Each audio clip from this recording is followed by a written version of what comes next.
Assalamualaikum warahmatullahi wabarakatuh. Perkenalkan, nama saya Nur Aisyah yang akan bertugas sebagai moderator dalam diskusi materi akustik alami. Adapun anggota kelompok saya yaitu Arif Hidayatullah, Dea Andana Syarifuddin, dan saya sendiri, Irfan Hidayat dan Nuh Ihsan. Baik, langsung saja kita mulai, yaitu pembawaan materi dari teman kita, yaitu Saudari Dea Andana Syarifuddin. Kepadanya dipersilahkan. Pengertian akustik. Akustik adalah ilmu yang mempelajari tentang suara dan bagaimana suara berinteraksi dengan lingkungan sekitarnya. Bidang akustik melibatkan studi tentang sifat suara, propagasi suara, dan bagaimana suara dapat dipengaruhi oleh elemen-elemen seperti ruang, material, dan objek di sekitarnya. Dalam konteks arsitektur, akustik juga merujuk pada cara suara berperilaku di dalam ruang, termasuk bagaimana suara dipantulkan, merambat, dan diserap oleh benda-benda di dalam ruang tersebut. Konsep akustik bertujuan untuk menciptakan kondisi akustik yang optimal di dalam bangunan, yaitu mengendalikan pantulan suara, mengurangi gema, dan menciptakan kualitas. Yang pertama, penerapan akustik alami. Penerapan akustik alami bertujuan untuk menciptakan lingkungan akustik yang seimbang, di mana suara terdengar jelas tanpa gema yang mengganggu, dan dengan tingkat pantulan yang optimal. Ini dapat mencakup penggunaan material penyerapan suara di panel akustik berlubang, pengerahan desain ruang yang mempertimbangkan refleksi suara, atau pengaturan sirkulasi udara yang mengurangi kebisikan. Yang kedua, elemen penggunaan akustik alami. Yang pertama itu tata letak ruang. Tata letak ruang yang baik dapat membantu mengoptimalkan penyebaran suara secara alami, memperhatikan dimensi ruang, bentuk, dan orientasi dapat membantu mengarahkan suara ke arah yang diinginkan dan mengurangi peredaman suara yang tidak diinginkan. Yang kedua itu material penyerap suara. Penggunaan material penyerap suara alami seperti dinding berlubang, panel akustik berpori, atau bahan berstruktur dapat membantu penyerap dan meredam suara, mengurangi pantulan dan gema yang mengganggu. Yang ketiga itu desain ruang terbuka. Menggunakan ruang terbuka atau elemen pembatas transparan dapat membantu mengurangi akumulasi suara yang berlebihan dan memberikan ruang peredam yang lebih besar bagi suara. Yang keempat, pengaturan ruang. Menempatkan objek atau elemen desain tertentu seperti furnitur, tanaman, atau permukaan yang dapat memantulkan atau menyerap suara dapat membantu mengatur penyebaran suara dengan cara yang diinginkan. Yang kelima, pencahayaan yang baik. Pencahayaan yang baik dapat membantu memperbaiki persepsi dan pemahaman suara di dalam ruang, sehingga mengurangi kebutuhan untuk meningkatkan volume suara. Yang keenam, sirkulasi udara yang tepat. Mengatur sirkulasi udara dengan baik dapat membantu mengurangi kebisingan yang tidak diinginkan dan mengoptimalkan kondisi akustik di dalam ruang. Yang ketujuh, desain bukaan dan baffles. Menggunakan desain bukaan atau baffles yang terarah dapat membantu mengarahkan suara ke area yang diinginkan, sehingga meminimalkan pantulan suara yang mengganggu. Yang terakhir, perencanaan ruang teknis. Mengintegrasikan dengan kebijaksanaan ruang teknis seperti ruang mesin atau ruang server dapat membantu memisahkan kebisingan dan menjaga kualitas akustik di ruang-ruang lain. Baik, materi selanjutnya dibawakan oleh Saudara Arif Hidayatullah. Kepadanya dipersilahkan. Pengaruh bentuk, dimensi, dan orientasi terhadap akustik alam. Bentuk, dimensi, dan orientasi juga berpengaruh terhadap karakteristik akustik. Seperti bentuk ruang. Bentuk ruang memiliki pengaruh langsung terhadap bagaimana suara berperilaku di dalamnya. Bentuk ruang yang tepat dapat membantu mengarahkan suara ke arah yang diinginkan dan mengurangi pantulan suara yang mengganggu. Misalnya, ruang dengan sudut-sudut yang tajam cenderung menciptakan gema, sedangkan ruang dengan bentuk melengkung atau sudut yang lebih lembut dapat mengurangi gema dan memperbaiki kualitas suara. Dimensi ruang juga berperan penting dalam karakteristik akustik. Misalnya, ruang dengan dimensi yang terlalu kecil dapat menyebabkan pantulan suara yang berlebihan dan menghasilkan akustik yang tidak seimbang. Sebaliknya, ruang dengan dimensi yang terlalu besar dapat menghasilkan gema yang mengganggu. Oleh karena itu, memperhatikan dimensi ruang yang proporsional dan sesuai dengan kebutuhan akustik adalah penting untuk mencapai kualitas suara yang baik. Orientasi ruang juga dapat mempengaruhi karakteristik akustik, misalnya mengarahkan pintu utama atau jendela jauh dari sumber suara eksternal yang bising dapat membantu mengurangi kebisingan yang masuk ke dalam ruang.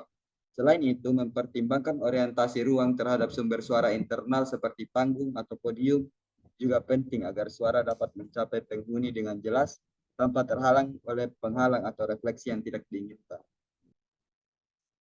Manfaat penggunaan elemen alami dalam menciptakan lingkungan akustik yang baik. Penyerap suara alami, vegetasi seperti tanaman, semak, atau taman vertikal dapat berfungsi sebagai penyerap suara alami.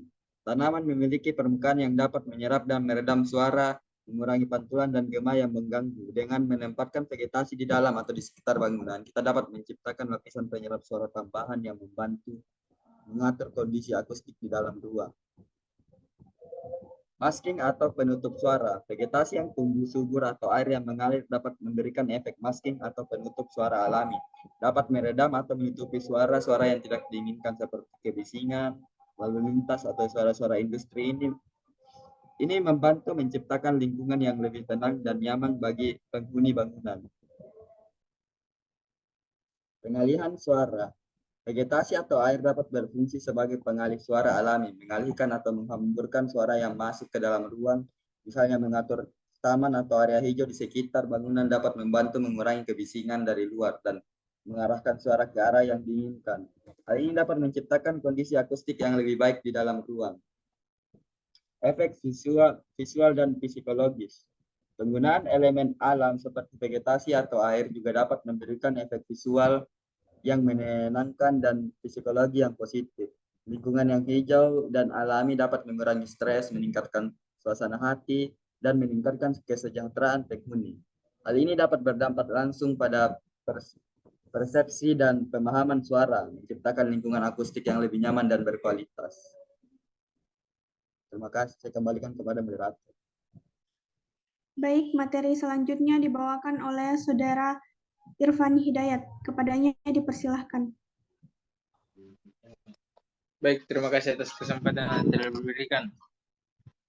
Kami akan membahas kontribusi akustik alami terhadap keberlanjutan lingkungan. Yang pertama itu adalah pengaruh kebutuhan sistem pencahayaan dan pemanasan. Pengaruh kebutuhan sistem pencahayaan dan pemanasan dengan menggunakan akustik alami tepat seperti memanfaatkan pencahayaan alami dan ventilasi alami. Kita dapat mengurangi ketergantungan pada sistem pencahayaan dan pemanasan buatan, misalnya desain yang memaksimalkan persentase cahaya matahari dalam ruang yang dapat mengurangi kebutuhan pencahayaan buatan, menghemat energi listrik. Hal yang sama berlaku untuk ventilasi alami yang dapat mengurangi kebutuhan sistem pendinginan dan penghalang ruangan. Yang kedua itu adalah pengaruh penggunaan bahan dan energi dalam konstruksi.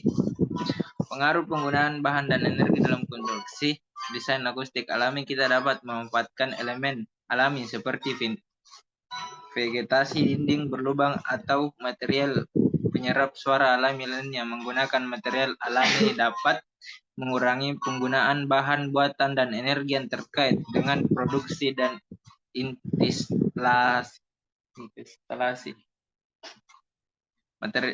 Material buatan selain itu menggunakan material penyerap suara alami juga dapat mengurangi kebutuhan akan bahan isolasi suara buatan yang memerlukan energi dalam proses pembuatannya. Yang ketiga itu adalah peningkatan efisiensi energi dan pengolahan termal. Peningkatan efisiensi energi dan pengolahan termal akustik alami dapat membantu dalam pengolahan termal bangunan, misalnya menggunakan material menyerap suara yang memiliki sifat termal yang baik, dapat membantu mengurangi fluktuasi suhu dan meningkatkan efisiensi energi dalam sistem pemanasan dan pendinginan. Suatu penggunaan akustik alami yang sesuai seperti pengaturan bentuk dan dimensi ruang yang tepat dapat membantu pengurangan kehilangan energi termal melalui pantulan suara yang dapat diinginkan. Yang keempat itu adalah peningkatan kualitas hidup dan kesejahteraan penghuni. Peningkatan kualitas hidup dalam kesejahteraan penghuni. Desain akustik alami yang baik dapat menciptakan lingkungan yang nyaman dan berkualitas bagi penghuni. Lingkungan yang tenang, tidak bising, dan akustik yang baik dapat meningkatkan kualitas hidup dan kesejahteraan penghuni. Hal ini memiliki dampak positif pada produktivitas, konsentrasi, dan kesehatan penghuni yang pada gilirannya dapat mengurangi penggunaan energi dalam kegiatan. Baik, materi selanjutnya yang terakhir dibawakan oleh Saudara Muh Ihsan. Kepadanya dipersilahkan. Dampak penerapan akustik alami terhadap interaksi manusia dengan lingkungan. 1. Kualitas suara yang lebih baik. Dengan menerapkan akustik alami seperti penggunaan material penyerap suara atau pengaturan bentuk ruang yang tepat, kita dapat menciptakan kualitas suara yang lebih baik di dalam bangunan lingkungan yang tenang, bebas dari kebisingan yang mengganggu, meningkatkan kenyamanan dan konsentrasi manusia. Hal ini memungkinkan mereka untuk berinteraksi dengan lingkungan sekitar secara lebih baik dan mendapatkan pengalaman sensorik yang lebih positif. 2. Pengalaman ruang yang lebih nyaman. Akustik alami dapat memberikan pengalaman sensorik yang lebih nyaman dalam ruang. Dengan mengurangi pantulan suara yang tidak diinginkan dan mengontrol penyebaran suara, akustik alami membantu menciptakan suasana yang harmonis dan menyenangkan. Lingkungan akustik yang baik dapat memberikan rasa kesejahteraan, mengurangi stres, dan meningkatkan konsentrasi. Ini berkontribusi pada pengalaman sensorik yang positif dan meningkatkan interaksi manusia dengan lingkungan sekitar. 3. Integrasi dengan alam. Penerapan akustik alami juga dapat menghubungkan manusia dengan alam. Misalnya, penggunaan elemen dalam alam seperti vegetasi atau air sebagai penyerap suara alami dapat menciptakan pengalaman sensorik yang menyatu dengan alam di dalam ruang. Suara-suara alami dari vegetasi atau air dapat memberikan rasa kedamaian dan menghubungkan manusia dengan lingkungan alami. Ini menciptakan pengalaman sensorik yang lebih dalam dan menguatkan interaksi positif dengan alam. 4. Peningkatan kesadaran di lingkungan. Melalui penerapan akustik alami, kesadaran manusia terhadap lingkungan sekitar dapat ditingkatkan desain yang memanfaatkan sumber energi alami, seperti pencahayaan alami dan ventilasi alami, dapat meningkatkan manusia akan pentingnya menjaga dan memanfaatkan sumber daya alam dengan bijak. Hal ini dapat mendorong perilaku yang lebih ramah lingkungan dan kesadaran akan dampak positif yang bisa dihasilkan dan dari interaksi manusia dengan lingkungan mereka. Terima kasih. Saya kembalikan ke moderator. Demikian presentasi kelompok kami. Saya sebagai moderator meminta maaf atas segala kekurangan dalam proses presentasi kami. Wassalamualaikum warahmatullahi wabarakatuh.